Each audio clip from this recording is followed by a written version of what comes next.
Neil Sean here, and we're in the heart of theatrical London, St Martin's Lane.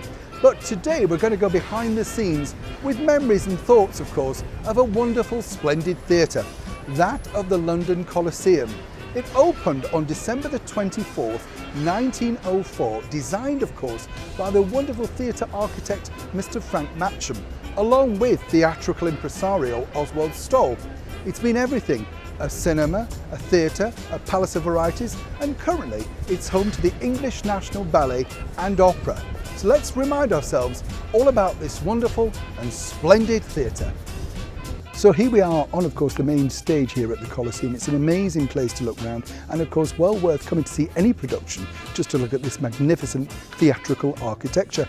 Of course, the theatre has played host to many royals too, including way back in 1923. Queen Mary caused a sensation by sitting in the royal box behind me with a magnificent tiara on, which nobody quite knew where it came from. That created something of a stir. And then, of course, they've hosted royal variety shows here in 2004 and 2006 to great success. And, of course, huge events way back in the 50s. This theatre really does have an historic feeling about it.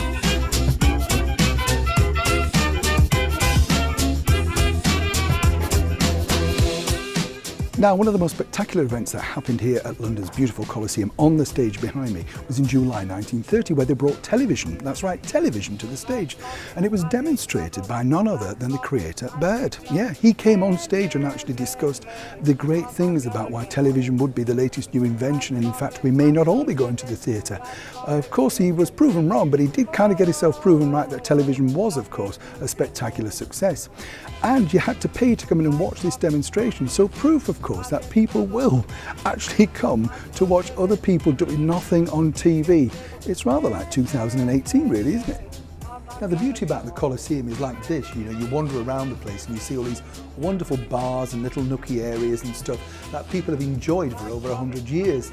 And when you think about it, it's just rich in history. You know, this was one of the first theatres to actually offer a lift. Can you imagine, you know, in 1904 to be able to take a lift up to your very private box? The boxes today are sumptuous, of course. They've all been beautifully refurbished and millions have been spent on this.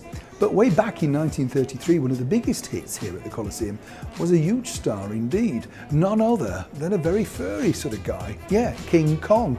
Now that movie, it's hard to believe, created such a fuss. The movie ran for weeks and weeks here with Fay Wray screaming in the hand, of course, of King Kong.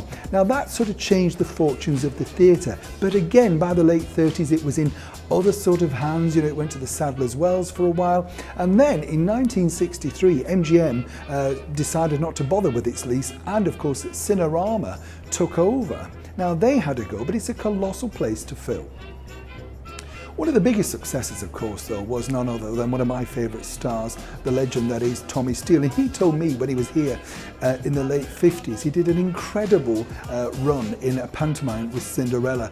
And he said that it was a magical time because, of course, you've got to remember, at that point, he was one of the biggest stars here in the UK. He was Britain's #1 pop star. This was around a time of Elvis, so it's pre-Beatles, you know, and every day teenagers were queuing up outside just to see their hero sing in pantomime. I couldn't imagine Justin Bieber doing the same thing today, could you? But that is the magic of Tommy Steele and why he's lasted for so many years at the top of his profession.